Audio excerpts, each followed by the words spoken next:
Anti கூப்பிட்டீங்களா? ஆ ஆமாடா காயத்ரி. என்னன்னு தெரியலடா, பேக்கரியிலேருந்து அது சூப்பரான எக் பஃப் சாப்பிடணும் போல இருக்கு. வாங்கிட்டு வரியா? ஏன் ஆன்ட்டி, அது நீங்களே செய்யலாம்ல வீட்டில் எக் பப்ஸை? செய்யலாம். ஓகே, அப்போ நம்ம வீட்லயே செஞ்சு பார்க்கலாமா? Okay, இஃப்தார் aunty. ஸ்பெஷல். நம்ம சூப்பரான எக் பஃப் நம்ம வியூவர்ஸுக்கும் காமிச்ச மாதிரி இருக்கும். ஓகேவா? Hi friends, welcome to serious spice.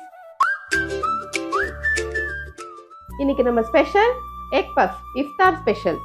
Egg puff எப்படி பண்ணலாம், பேக்கரியில் பண்ணுற மாதிரி எப்படி பண்ணலான்றத நம்ம பார்ப்போம்.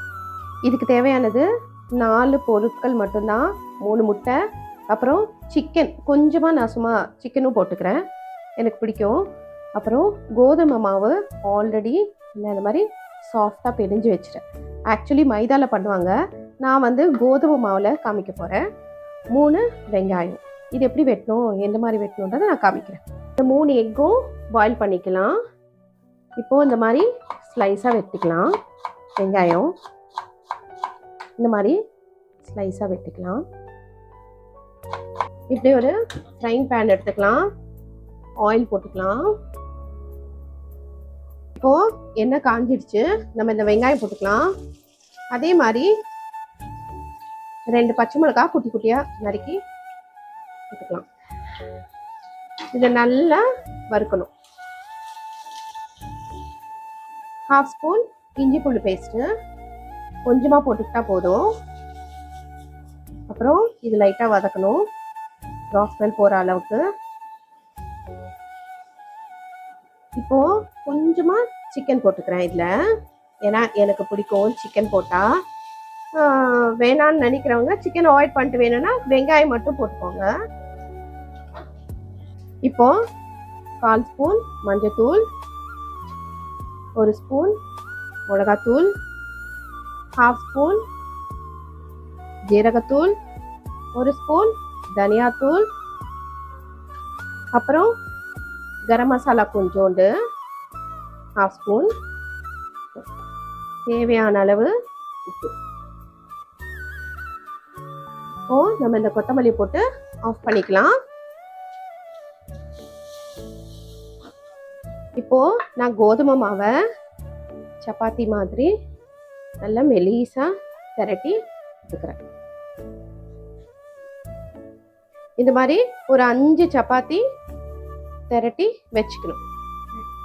இப்போ இந்த மாதிரி ஒவ்வொரு சப்பாத்தி எடுத்துக்கிட்டு மேலே லேயர் போட்டுக்கணும், இப்படி ஆயில் தடவிக்கணும், இப்படி கோதுமை மாவு தூவிக்கணும். சப்பாத்தியை போட்டுக்கணும், மறுபடியும் ஆயில் தடவிக்கணும், இதே மாதிரி கோதுமை மாவு தூவிக்கணும். இது மாதிரி 4 சப்பாத்தியை லேயராக போட்டுக்கணும். இதை 4 லேயராக போட்டாச்சு. மெல்லமாக இதை எக்ஸ்பேண்ட் பண்ணிக்கணும். இந்த கார்னர் ஷேப்பும் அப்புறம் இந்த கார்னர் ஷேப்பும் வெட்டி எடுத்துக்கணும். 4 கார்னர் ஷேப்பும் இந்த ஷேப்லெஸ்ஸாக இருக்கிறத நம்ம வெட்டி எடுத்துக்கலாம். அப்புறம் என்ன பண்ணலாம், இந்த 4 எடுத்துட்டு இப்படி செப்பரேட் பண்ணிக்கலாம். இந்த மாதிரி கொஞ்சோண்டு மாவு எடுத்துக்கிட்டு இதில் தண்ணியில் கரைச்சி வச்சுக்கலாம். இந்த மாதிரி பேஸ்ட் மாதிரி வச்சுக்கலாம் ஒட்டுறதுக்கு. இப்படி ஒரு ஸ்கொயர் ஷேப்பில் வெட்டிக்கிட்டு இதில் நம்ம மசாலா, இந்த ஆனியன் மசாலா போட்டுக்கிட்டு இது மேலே இது மாதிரி ஹாஃபாக கட் பண்ணிட்டு இது மேலே வச்சுக்கலாம். வச்சுட்டு இதை இப்படி லாக் பண்ணிக்கலாம். இப்போது இதில் இந்த பேஸ்ட் அப்ளை பண்ணிக்கலாம். அப்ளை பண்ணிவிட்டு இது மேலே ஒட்டிடலாம். மறுபடியும் இங்கே மறுபடியும் ஒரு பேஸ்ட் ஒட்டிக்கலாம். ஒட்டிட்டு இந்த லேயரும் ஒட்டிக்கலாம். அதே மாதிரி இங்கேயும் ஒட்டிட்டு இது ஒட்டிக்கலாம். அவ்வளோதான், சிம்பிளான எக் பஃப் ரெடி. இப்போ நம்ம இதை ஃப்ரைங் பேனில் போட்டுக்கலாம். இதே மாதிரி இன்னொன்றும் பண்ணிக்கலாம்.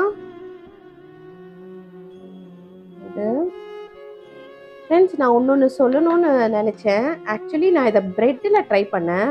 ஆனால் ரொம்ப ஆயிலும் இழுத்துடுச்சு. ப்ளஸ் வந்துட்டு அதை எக்ஸ்பேண்ட் இந்த மாதிரி ஃப்ளெக்சிபிளாக எனக்கு எக்ஸ்பேண்ட் ஆகலை.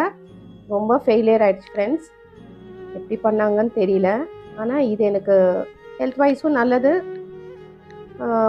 கோதுமை மைதா இல்லாமல், ப்ளஸ் இதுவும் எனக்கு கரெக்டாக கம்ஃபர்ட்டாக இருக்குது. ஒரு கடாய் வச்சுட்டு ஆயில் ஊற்றிக்கலாம். இந்த அளவுக்கு இருந்தால் போதும். இப்போது இதில் எண்ணெயில் மெல்லமாக போட்டுக்கலாம். லோ ஃப்ளேமில் மெல்லமாக ஃப்ரை ஆகலாம். நம்மளோட இந்த எக் பஃப் ரெடி ஆயிடுச்சு. எடுத்துடலாமா? சாரி ஃப்ரெண்ட்ஸ், இன்னொரு டிப் சொல்ல மறந்துட்டேன்.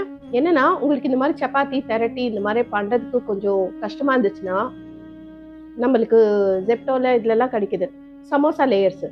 இதே மாதிரி அந்த சமோசா லேயர் வச்சுட்டு அதுக்கு மேலே ஆயிலு, இந்த மைதா இதெல்லாம் தூவிட்டு அப்புறம் இன்னொரு லேயர் வச்சுட்டு அது பண்ணிங்கன்னா ரொம்ப சூப்பராக வரும்.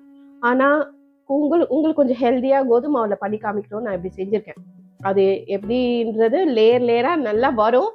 ஆனால் மேபி இது ரொம்ப பெட்டரு. டேஸ்ட்டுமே வித்தியாசம் தெரியாதவங்களுக்கு நான் சொல்கிறேன்.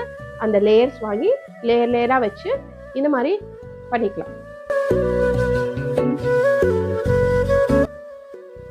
நம்மளோட சூப்பரான எக் பஃப் ரெடி.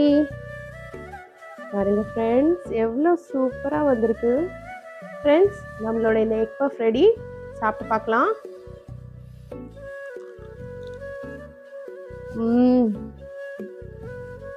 சீரியஸாக சொல்கிறேன் ஃப்ரெண்ட்ஸ், மைதா மாவுக்கு இதுக்கு வித்தியாசமே தெரியல. இது ரொம்ப நல்லாயிருக்கு, ஹெல்தி வேறு. மைதாலாம் ரொம்ப நல்லது இல்லைன்னு சொல்கிறாங்க இல்லையா? நம்ம இப்படி ட்ரை பண்ணி ஹெல்த்தியாக பசங்களுக்கு பண்ணலாம். அப்புறம் நான் சொன்ன மாதிரி இந்த ப்ரெட்டில் ட்ரை பண்ணேன், அந்த அளவுக்கு நல்லா வரல. இது வந்து ஆயிலே இழுக்கல ஃப்ரெண்ட்ஸ். நீங்கள் பார்த்தீங்கன்னா ஆயிலே இல்லை, அந்த அளவுக்கு சூப்பராக இருக்குது ஃப்ரெண்ட்ஸ். இந்த மாதிரி ஹெல்த்தியாக டிஃப்ரெண்ட்டான ரெசிபிஸ் பார்க்கணுன்னா சீரியஸ் பைட்ஸ் சேனலில் போங்க. அதே மாதிரி லைக் பண்ணுங்கள், ஷேர் பண்ணுங்கள், கமெண்ட் பண்ணுங்கள். சீரியஸ் பைட்ஸ் சேனலில் போய்ட்டு சப்ஸ்கிரைப் பண்ணுங்கள் மறந்துடாமல். எஸ், பக்கத்தில் இருக்கிற பெல்லை தட்டிட்டு போங்க.